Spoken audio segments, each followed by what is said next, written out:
Welcome to the World of Eora, a news and lore podcast about the Pillars of Eternity games, as well as Obsidian Entertainment's upcoming release, Avowed.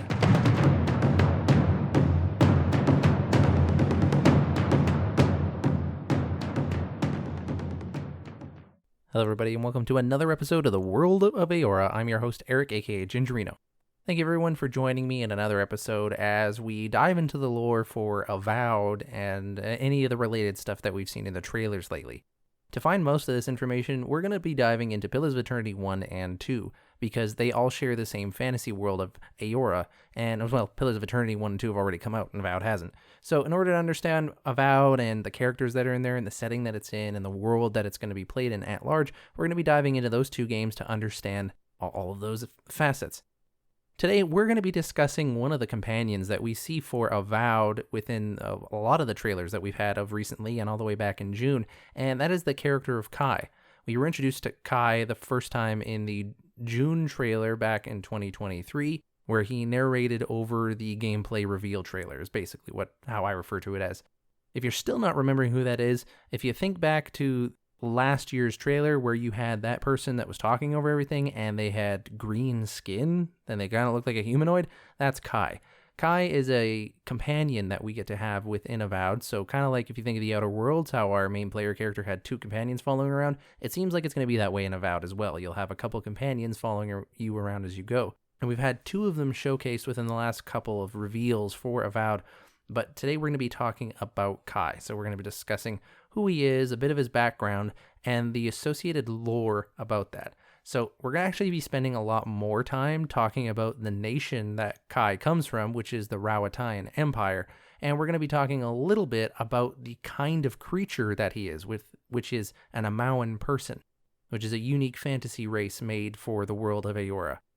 So join me, will you, in discussing the lore associated with Kai, where he comes from, and what kind of person that he is. I'm curious. What exactly did you find there? So if you go to avowed.obsidian.net, you can download the cosplay guide for Kai as well as Giada, the other companion, but we're not going to discuss her today. And in the cosplay guide, we get to see a breakdown of how you can cosplay as the character, but we also get a little bit of a background to who Kai is as a person. So the following information is basically all the lore we have about Kai, with maybe a couple of extra snippets of information that are revealed by Carrie Patel on any of the interviews she's been on. Kai is a Coastal Aumaun from the nation of Rauatai, and given his military experience and exploits in the Living Lands, retains a groomed aesthetic as well as maintaining his physical fitness. He prefers not to overburden himself with any heavy armor and instead relies on skill and speed over bulky defenses, like many Rauatai naval fighters.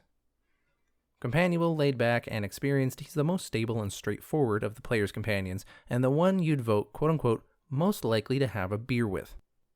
And so there we have kind of the definition of Kai, and there's a lot of lore there that you might not be familiar with if you haven't played Pillars of Eternity 1 or 2. First off, Kai is a Coastal Aumaun. Coastal Aumaun is a unique type of Aumaun out there. It's one of the subspecies of Aumaun, if you will. Aumaun are these semi-aquatic creatures with two tones of skin. They kind of actually have more scales than skin. They're kind of like fish-like. They're semi-aquatic after all. You can even see that they would have webbed hands or feet, and their teeth actually are almost all pointed teeth. And that's something you can actually notice on the footage from the Xbox podcast or even on the developer direct when they're talking with, I think, Sergeant Hasui. You can notice that the teeth are actually quite jagged. To go over just a tiny bit what an Aumaun is, we're going to read some information off of the in-game description of an Aumaun, as well as look at the Pillars of Eternity fandom website. So if you were in character creation mode and you were trying to select which race your character was going to be in Pillars of Eternity, you might select Aumaun, and you have this to read as the description. The mighty Aumaun are the largest of the Kith races, and commonly found in or near oceans. Though not truly aquatic, they have an affinity towards water, and many of their civilizations, such as Rauatai, are based in naval dominance, and they are known for their unparalleled strength. So that's the official in-game description there. One thing you'll notice is that they have the word mighty and strength in there. These characters are meant to be quite strong. In the Pillars of Eternity games, I believe they have a +2 to might. Within Avowed, I'm sure you'll still be able to see them play a variety of characters, but they're supposed to be a lot more naturally physically built. They're a lot naturally more strong. They're also semi-aquatic, found near oceans on either islands or coastlines, generally speaking. They have an affinity of water, and their civilizations kind of match that. And it's no surprise that Rauatai has a reputation for naval dominance, so they have a very, very powerful naval army. Reading further along in this fandom article, the Aumaua are a race of large semi-aquatic humanoids with a diverse array of skin patterns, elongated heads, and semi-webbed hands and feet. We've talked about their two-tone skin, and if you go back to the gameplay trailer from last year and the developer trailer from this year, you can actually notice that there's a couple different tones of skin on Kai, and that the skin itself is actually more scaly, kind of fish-like, as we discussed. The other type of Aumaua is the island Aumaua, and that is the main type of Aumaans that we see in the second Pillars of Eternity game when we're exploring the Deadfire Archipelago. There is a tribal nation that exists within the islands of that archipelago called the Huana, and those peoples are primarily made up of island Aumaua. But this is the kind of thing we're referring to when we talk about Kai being an Aumaua, specifically a coastal Aumaua from Rauatai. Now, that's the other part here that we have to talk about. Kai is a coastal Aumaua from the nation of Rauatai. So what is Rauatai? I've actually talked a lot about Rauatai in a variety of episodes throughout this podcast history, but I've never done an episode on it on its own, simply because it doesn't actually have a ton of lore about it. A lot of the lore we do have kind of repeats. It says the same thing over and over again. And so it just never really merited a full episode. But that doesn't mean there isn't a lot to say. And so today's episode is kind of going to be more Rauatai based than a lot of those other ones. To put it in short, Rauatai is it's called the Great Kingdom of Rauatai. It's one of the old empires of the world. I've discussed this on more recent episodes, as well as some way in the past of this podcast, that there are 3 old empires that have existed in the world of Eora before the time that Pillars of Eternity comes into play. These 3 worldwide superpowers are responsible for some of the smaller new colonial nations that are coming into play, and they're responsible for a lot of the worldwide exploration and technological growth over the last few centuries. Those 3 nations are Adir, which is where our player character for Avowed comes from, the now defunct civilization of Grand Valia, what was responsible for creating the Valian Republics, which are also responsible for creating the Valian Trading Company, and both of those factions are sure to be present within Avowed as well. And lastly, we have the old empire of Rauatai. Rauatai and Adir are still kicking. Adir is kind of having its own issues, so they might be on threat of civilization collapse, who knows, but Rauatai is still kicking. That being said, the Great Kingdom of Rauatai is kind of always teetering on the edge. Because one of the notable things about the empire that is Rauatai is that it is a place of hard living. More specifically is that it is a place that is bombarded by oceanic storms, which we read about anytime we talk about the Rauatai. Specifically, if we look at the entry for Rauatai Gulf in the Pillars of Eternity fandom, we see a lot of it written there. The Rauatai Gulf is located northwest of the Ishadamil Plains, which is a location that we know of from the first Pillars of Eternity game. You don't need to worry about it here. This gulf is a famous tropical destination home to the coastal Aumaua who immigrated there from the Deadfire Archipelago. During temperate seasons, port cities are vital hubs and trades between foreign interest. Now, it's dominated by the Aumaua nation of Rauatai, which kind of implies that there are other nations there, and we read in some lore through the Pillars of Eternity 2 Deadfire Companion book that they might have actually pushed through some older, more ancient nations that were there, but we don't know anything else about that, so I'm not going to dwell on it too much. But the Gulf itself is host to a number of nations, most of them in Aumaua, Orlan, and Dwarven. Those are all just fantasy races for this world. But it goes on to say that the Gulf is a land of riches and resources for those who can take them, though the entire coast is often pummeled by violent storms. And if you go into the lore associated with Pillars of Eternity 2 Deadfire, you'll learn about this giant oceanic storm called Andra's Mortar. This storm, Andra's Mortar, is so vast, so large, and so intense that it essentially bars an entire area of the planet of Eora from being explored. So there's like a huge chunk of this planet that is just unexplored that people can't access because this storm is so big. And this storm also is impacting the weather over Rauatai, which is constantly bombarding it with other oceanic storms. And it's making living in Rauatai very difficult. Besides being bombarded by these storms, which can, threaten livelihoods and lives and all that, the actual land of Rauatai is not very fertile for agriculture or growing food.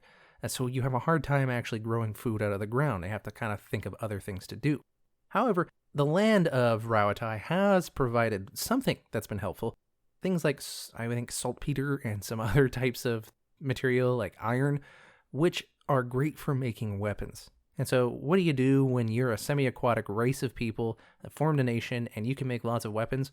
Well, you form a great naval society. And so that kind of explains why Rauatai has this powerful navy in their empire and why they explore the world so aggressively. But it's this very type of people that have made them survive as long as they have, right? They have the very hardy group of people that come out of Rauatai, which might be explained in Kai, who is a kind of mercenary of sorts. But their success is only going to last for so long. Their push into the Deadfire Archipelago is certainly a desperate one. The fact that they created a mercantile company called the Royal Deadfire Company, which essentially exists to basically annex the Deadfire Archipelago for the purposes of Rauatai. You know, that's kind of the blunt way of putting it. There's a little more detail there, obviously, but they're getting quite desperate in, like, how do we keep our people alive? How do we sustain our nation of Rauatai? Because, you know, our home is being bombarded by storms and we can't grow a lot of food in the ground and we got to sustain ourselves somehow. So they're clearly getting more and more desperate as they go along. And this is the country that Kai comes out of. And it also says within the description for Kai that he is somewhat of a naval officer, or at least that he was within the navy of the Rauataian Empire. But that's the background of Rauatai and like where Kai would have come from and just kind of like the flagpoles, if you will, or the main watermarks of the things that we know about Rauatai. But what about the actual people there themselves? Like, what's the society like? Like, what is Rauatai like as an actual nation? Well, as I've already surmised, most of the people that live in Rauatai are Aumaun peoples, and we've already talked about them. But there are Orlins and dwarves as well. Dwarves you're familiar with from other fantasy media. Orlins are another unique race within this world. They're very short, they're very hairy, but they have very, very long ears. They are also found within Rauatai. If you want to learn more about them, I did an episode on Orlins within this podcast history. The history of Rauatai is also connected to the Huana peoples that we talked about from the second Pillars of Eternity game. Apparently there was a large cataclysm in the Deadfire Archipelago that sent a whole bunch of Amauans from that area basically to go away. They had to migrate somewhere else. And those were the progenitors of the Rauataian society. The Lore College of Rauatai is central to its culture. Chanters are responsible for maintaining history and keeping traditions alive. Chanters are a type of class of character that you can play within the World of Eora, you know, alongside of fighters and paladins and wizards and stuff. You can play a chanter. The closest equivalent I can think of from other fantasy media would be bards from Dungeons & Dragons, but it's a little bit different than that. But chanters also have a lore purpose as well within the world. Just like bards in other fantasy media, they are the people that hold on to the ancient stories, and they keep those stories going through song or poetry or performances. And so chanters can exist in any society, but it is particularly important in Rauataian society that chanters maintain a lot of these traditions and this history.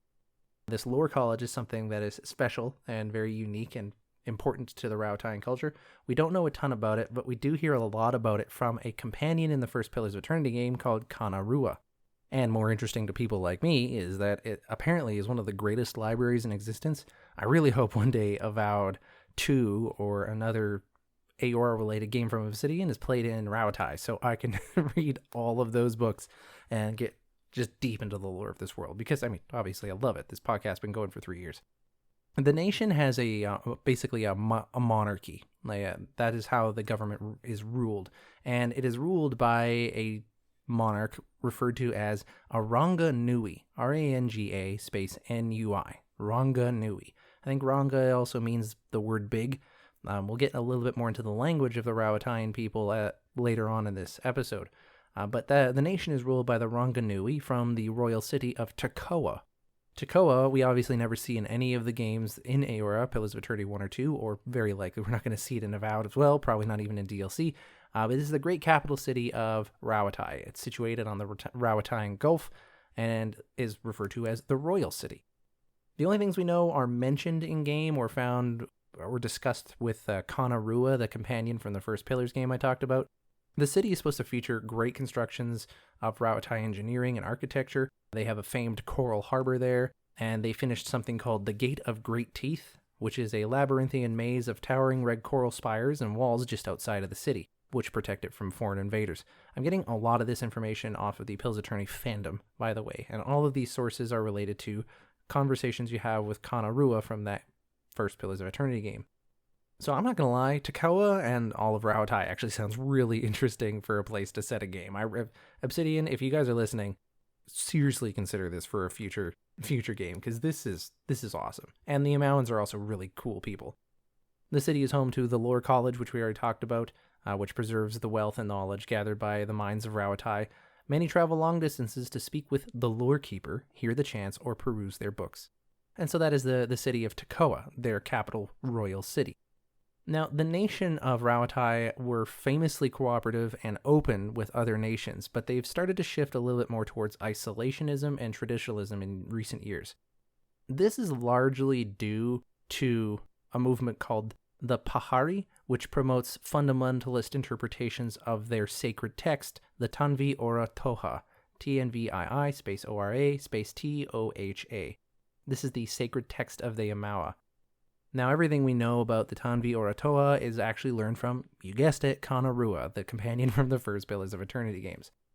The word Tanvi Ora Toha is loosely translated as Book of Virtues in it, and it's preserved in the form of a chant and passed down from generations of chanters. It is distinguished from songs of worship by its contents. It's described an ideal, virtuous citizen by emphasizing duty, learning, honesty, and loyalty. And that last part, loyalty, is kind of where this divide line is, politically speaking, of why they've shifted from being cooperative and open with other nations to isolating and traditionalist. There's a quote from Kana on the Pills of Eternity fandom that says, "Dutiful, learned, honest. The sticking point is loyal. Loyal to the people of Rauatai, above all others, fearless in their defense and bold in aspiration, tireless in battle or industry, an inspiration to one's people. But it seems it's not that far a leap for there to be an idea that we must cast out foreign influences." That was my best kind of impression at the time, so forgive me if it's not that good. But it's that last thing of loyalty that is a little bit of a sticking point, because you can interpret loyalty as a number of things. It can range from emphasizing loyalty to the people of Rauatai through excellence in war, industry, and politics, or more sinister things like advocating Rauatai cultural purity or isolationism. So it's that interpretation of that last virtue, loyalty, that is kind of causing this political shift within the nation, and that might be why we see some of the decisions they're making. Which, again, just makes it all the better for an Obsidian game. As they've talked about regarding Avowed and the Pills of Eternity games, that games set within the world of Eora are very rooted in political ideologies and spiritual ideologies as well. Not so much like religion, I guess, but like the metaphysical and things like that, and then having kind of a political story that goes alongside that. And we have clearly here this political divide between what do we interpret Rauatai as? Like, are we loyal to the people by being good citizens, or are we loyal to our nation because we're better than everybody, right? So we have that, and obviously the metaphysical side of it, well, we don't really have a lot to go off of, but I'm sure there's more than enough that Obsidian has to work with to come up with stories there. So that's the Tanvi Ora Toha that we're talking about. It's supposed to have been authored by the people who founded Rauatai, and those people who came out of the Huana culture from the Deadfire Archipelago, but there is no actual origin for the text, right? So there's nothing authoritative that you can use to interpret this stuff. Again, I'm getting all this information from the Pills of Eternity fandom. I'm basically paraphrasing a lot of this stuff for you guys in an audio format. So if you want to read more, check out any of this stuff, the stuff that I spelled out, the Tanvi Ora Toha or Takawa or Rauatai, check it out on pillsofeternity.fandom.com. And we've heard a few words now from the kind of the Rauatai Empire as we're looking through this lore.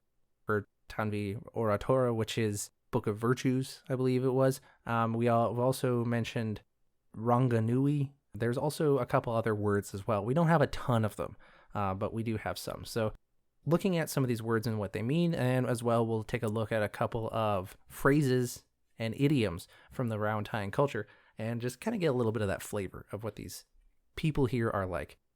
So we've already said Ranga Nui, and I was mistaken before. Ranga doesn't mean big. The word Nui means big. It's often used to derive a person's name or to indicate respect or admiration. So if you say like someone is Nui, it's not that they are a big person, but it's that they are They have like a big title, if you will. Ranganui is probably like, I don't know, big king, because Ranganui is the emperor of the entire place. There's another word that has that in it, is called Hazanui, which is roughly equivalent to the word admiral, which isn't a huge surprise because, as we mentioned, Rauatai has a huge emphasis on the military, specifically their naval force. Their technology through militaristic forces is unmet or unmatched anywhere in the world. Like, their technology is far surpassed other people's. In fact, you'll actually notice that they have like sharpshooting naval officers. I'm pretty sure they pioneered firearms. So the fact that you are able to have firearms in the games of Pillars of Eternity and Avowed, you can thank to the people of Rauatai, Kai's people, in fact. Another word that we get from the Rauataian language is Rukwapa, which is an elite group of specially trained warriors who carry out the Ranganui's will. So this is like, the Secret Service or something like that. It's Ruquapa. I'm reading that as Rukwapa. I'm not sure how else to pronounce that. And a phrase in Rauataian language is Akana Rauataian ok ikoru ne, which means, do you speak Rauataian? A lot of the language for Rauataian, the like real world inspiration, is based on Maori, an Eastern Polynesian language spoken by the Maori people. Their indigenous population of New Zealand. I don't know if it's pronounced Maori. I probably should look that up. But yeah, so it's actually based in that kind of stuff. A lot of the culture and the languages as well. Aside from those Rauataian words, there's also some Rauataian slangs, which are read in, for lack of a better word, English, but technically speaking, it would be the language of Adiran. We have things like rough country. All the people, or at least a lot of people, colloquially refer to their homeland as rough country. That's an affectionate term. Rough kind of refers obviously to the unyielding rocky soils and the storms that batter the mainland. So that's what they mean by rough country. And that's probably an affectionate term in the sense that, like, hey, we're a people from a rough country. We're tough. We're Rauataian. No one messes with us. You have scramble root, which is a slang for Rauataians who seek their fortunes abroad, often as mercenaries, bodyguards, and sailors, a hardy Rauataian weed. Oh, okay, so there's a weed in Rauatai called the scramble root, but they use this word to refer to these Rauataians who seek their fortune abroad, elsewhere. Is Kai a scramble root? We don't really know. We know that he has some relationship to the settlement of Thirdborn, which is a village or a settlement within the larger location of Shatterscarp that we've seen in the Developer Direct as well as the Extended Developer Direct on Avowed. So we know that Kai has some relation to the people there. But whether or not he left Rauatai to be a mercenary or bodyguard to seek his fortune, we don't know. But yeah, Kai might be a scramble root type of person. Now, the next word is trencher, which is a friendly term used to refer to one another, a reference to the omnipresent trenches Rauataians have built to irrigate their soil and protect their homes from stormwater. Okay, that makes sense, right? It seems that they would probably be building trenches a lot between the hardy soil and the oceanic storms. So they refer to one another as trenchers. I don't remember hearing that a lot in the game, but then again, we don't have a lot of Rauataians in Pillars of Eternity 1 talking to each other, and the Rauataians that we see in Pillars of Eternity 2 are pretty much in the military, and so they're probably a little bit more proper, but certainly that it must happen. That or someone put this on the fandom and it's completely made up. So, hey, that could happen, right? Like, I trust the people that make this Wikipedia of fandom stuff here, but there could be false information. I try to double check most of this stuff. Here are some sayings of the Rauataian peoples. Try to figure out what you think some of these mean. Better to shave a bear than your captain's patience. That one seems pretty straightforward. What does it matter which direction the east wind blows? That one I'm a little unsure of. I mean, what does it matter which direction the east wind blows? I mean, it's the east wind, so it blows in the direction it's coming from, right? What does it matter? I suppose if you want to know if it does, I don't know. Maybe. What do you think? What does it matter which direction the east wind blows means? Send me an email, worldofaora@gmail.com, or hit me up on Twitter @worldofaora. Next is strike before the enemy has glimpsed the crown of your head, and I think that just means about being swift in battle, striking first. It's just a tactical thing. As I said, they're very advanced in a militaristic way, so that kind of holds true. This last one, I'm not 100% sure what it means, but I like it. Truth is a snake knotted to the flagpole. Truth is a snake knotted to the flagpole. So is the snake knotted to the flagpole in the sense of it's tying the flag down, but it's also a snake, right? So the truth is bad, but you also need it if you want to raise the flag. Interesting. I love the imagery here for this. Again, any interpretations any of you have, send me an email or hit me up on Twitter.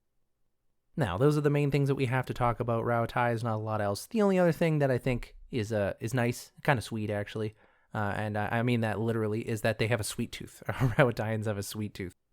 I believe they produce a kind of a very sweet liqueur from Rauatai. I can't remember the exact description for it, but when I did my spirits episode, I remember reading that Rauatai had kind of a sweeter alcohol that they like to produce. But they also have 2 instances of unique food items from Pillars of Eternity 1 and 2. One is the darkest Rauatai cookie item, and the other one is the Rauatai sweet pie. When reading the description for darkest Rauatai cookies, it reads as follows. Rivaled only by Adirans in their love of sweet things, the Rauatai count many delicious desserts and rich treats among their famed recipes. One of the most revered by wealthy connoisseurs around the world is the darkest, quote-unquote, Rauatai chocolate cookie.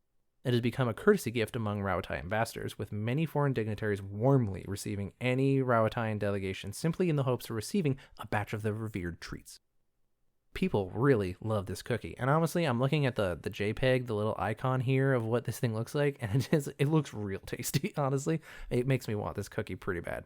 But yeah, so Rauataians have a sweet tooth. And I'm kind of looking forward to spending time with Kai as our companion, and he constantly is getting distracted by like food items, right? Because there's going to be pick-upable. Oh man, there's going to be, I don't know why I used that term. There's going to be loot in the game of Avowed. We've already had that confirmed. There's going to be things to pick up, and presumably there might be food. We might be able to pick that up. And so whenever there's an item nearby that has got like the food tag and its coding, perhaps the character of Kai will then have an audio bark that says, "Ooh, can we just stop here, pick up all these sweet treats and things like that?" Because Rauataians love themselves some sweet treats. So that's a nice little flavor, right? Who knows? Maybe Kai will be the opposite, and that's why he doesn't spend time in Third Board anymore. Because they're like, "You don't like chocolate cookies? You are hereby banished from Third Board. Like, get out." Who knows? I highly doubt that's the case. But yeah, they have a sweet tooth. As well, reading the description for the Rauataian sweet pie, popular on all the coastal communities of Rauatai, sweet pie is often considered too rich, even by their standards. It is saved for special occasions. One of the most notable and worthy occasions is when a Rauatai Aumaun makes his or her first long journey across the ocean. Upon returning, the friends and family share a sweet pie with the returning youngster. So, special occasions to bring out this very, very sweet and rich pie. We might use it for birthdays, but it sounds like here you have to cross a whole ocean and come back in order to get this. So, their sweet treats are worth fighting for, it seems. And so there you go. Like, that's the associated lore about who Kai is. So now let's read through the lore of Kai again and see if this makes a little more sense to us. Kai is a coastal Aumaua. We learned what coastal Aumaua are from the nation of Rauatai. Right now you have a better understanding of what Rauatai is, the naval military and that importance, the hardy living that they have to go from their rough country, their homeland, their sweet tooth, a little bit about their language and things like that. So we know what Rauatai is like. We know where Kai is coming from. This gives us an idea of like the things he's wrestling with as an individual within the living lands, the place that he's grown up from. And given his military experience and exploits in the living lands, so he does have military experience, which implies that he was part of the Rauataian Navy at some point, but he no longer is, it seems. He retains a groomed aesthetic as well as maintaining his physical fitness, which you would expect from someone who is in the military. He prefers not to overburden himself with heavy armor and instead relies on skill and speed over bulky defenses, like many Rauataian naval fighters. So he's not going to wear heavy armor, he's going to wear light armor. And in fact, if you actually go through the cosplay guide, you can see that he is using a saber as a weapon, and he's using what looks like either a pistol or a blunderbuss, but looks more like a pistol. So a kind of like flintlock, muzzle-loaded type of thing. So that seems to be the kind of fighter that he is.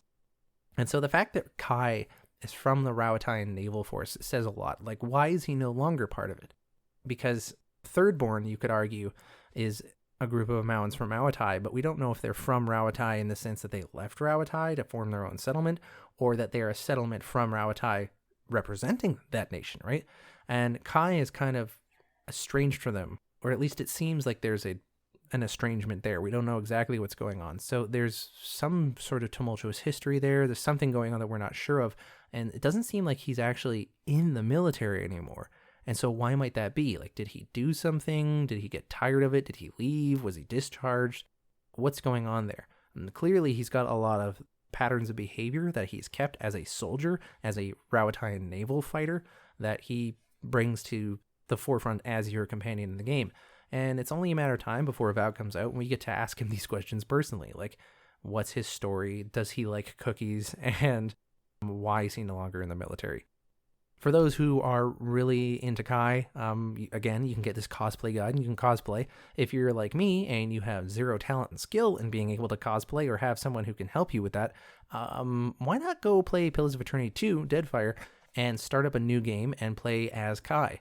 Obviously, you won't be playing as the real Kai from the game, but it's just sort of a role-playing thing.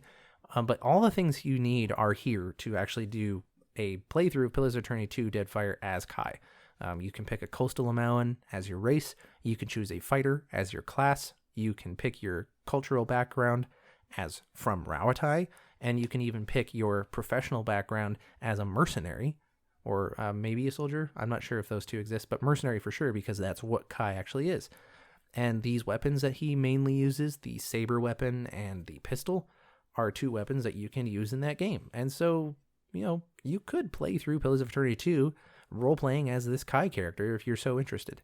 And while you're at it, try to find out what couple of NPCs or characters from the Deadfire game that are going to show up within Avowed, because it has been confirmed that there are people from the Deadfire game that are going to be in Avowed for those that have played those games. So we're going to see a repeating character. We don't know in what fashion and to what extent, whether it's a major or a minor NPC, but there's something. So, go on the search. But that's everything, right? Obviously, we don't have a lot to talk about Kai specifically, but we know a lot about him as a person now. We know the kind of person that he is, like the species of creature that he is, and we know the nation that he comes from a lot better now, and we can have a better understanding about it. So when we get into the game of Avowed and we start talking with Kai, and he starts to talk about these things about where he's from, you're already going to know some of this now because you listen to this episode. You're welcome, by the way. But no, for real though, the aim of this show is to do things like that, for you to have these interactions in the game and kind of have this knowledge already there to be like, oh, okay, I get when he talks about liking it here in the Living Lands because it's so much easier to live here. It's like that is obviously where he's talking about how it's difficult to live in Rauatai. So he might have something like that. You might be talking with Kai and he might lament over how he misses his home, but it's so much easier here in the Living Lands. And a little more exciting, because the Living Lands is a frontier land. So it's like, oh, he misses home, but it's hard to live there, and he likes it here, but he misses home. That narrative might be at play when we meet Kai. And now you'll understand why. If you find your trail has run cold, come to me with whatever you have. There is much I may be able to do for you.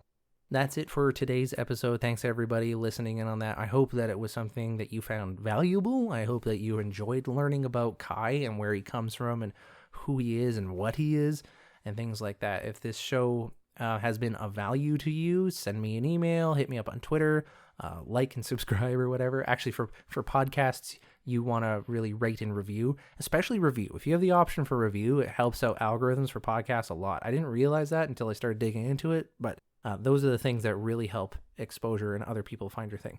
But that being said, I'm not doing this to get clicks. This is a project that I am passionate about and I'm here talking about it. So, but yeah, if you like the show, let me know. If there's something that you think should be added, or I missed something, or you have a question, comment, or concern, send me an email, worldofaora@gmail.com, or hit me up on Twitter @worldofaora. As well, if you've been listening to the show and you've gotten any value over it in the last 3 years and you want to consider supporting the show, head over to my Ko-fi account. That's ko-fi.com/worldofaora. I'm not going to talk about it extensively for a little while. It's just something I've recently started doing. I didn't want to go with Patreon because that seems like way too much of a, not a commitment, but it's way more contractual. Like I want this kind of a thing to be a little bit more casual, if you will. So if you're interested at all in supporting the show, go ahead. If not, don't worry about it. I'm not going to have hurt feelings, but thank you for listening. Before we close out the show, I'll just kind of discuss, like I usually do, what I've been playing lately. And if any of you out there have played the same thing, we can geek out about this kind of thing. But unfortunately, I haven't played anything that's like new or niche. At least nothing like Pillars of Eternity is, that's for sure. I've been jumping into the Phantom Liberty expansion for Cyberpunk 2077 because I had a friend who bought it for me for Christmas, which was fantastic because I really enjoyed Cyberpunk 2077 when it launched. I know, right? Like, one of the few who had a good time with it. But I really liked the game. I 100%ed everything, got all the achievements, explored everything, did every quest. And when the Phantom Liberty came out, I was really interested in it, but I hadn't played the game in so long. I didn't really know how to play anymore, and so I wasn't sure if I wanted to spend the money. And then my friend bought it for me, so I was like, oh, that's great. So I've been jumping back into Night City, just kind of getting the feel for the game again, and wow, it's almost like an entirely new game since launch. Like, so much has changed about it. If you haven't jumped into Cyberpunk 2077 since it was like earlier on when it first launched, I would jump back in. Like, it's a good game now. I thought it's always been a good game, but it's definitely a good game now. And for those people who've played it before, like, it's a lot different. Like, the leveling is a lot different now, the perks that they have and the way you build your character, how you interact with stuff. A lot of my quick hacks are now traceable, which is annoying, but also a little bit more exciting when I get into combat. So yeah, I've really enjoyed going back to Cyberpunk 2077. It's cool to see Keanu Reeves and Idris Elba within the game. I don't know where the story's going, but I don't know, I'm having a good time. I'm thinking about jumping into Blasphemous right away. I haven't played Blasphemous 1 or 2, but I've been told it's very good at what it tries to do. So I might try that. Maybe I'll talk about that next week. But yeah, that's it for me. Thanks everyone for listening to the show. If you, again, had any comments, questions, concerns, or you want to geek out about this stuff, send me an email, worldofeora@gmail.com. Some of you have been sending emails, and I've been replying to you. There's a couple I haven't replied to yet. Sorry about that. I've just been a little bit busy, but I will get back to you guys, I promise. I appreciate every email you guys send, asking questions or coming up with ideas. Some of you guys have given a lot of show ideas. But yeah, so thanks everyone for reaching out and starting conversations. That's everything for today. I'll close at the episode. I've been your host, Eric, aka Gingerino, and I'll see you guys next time.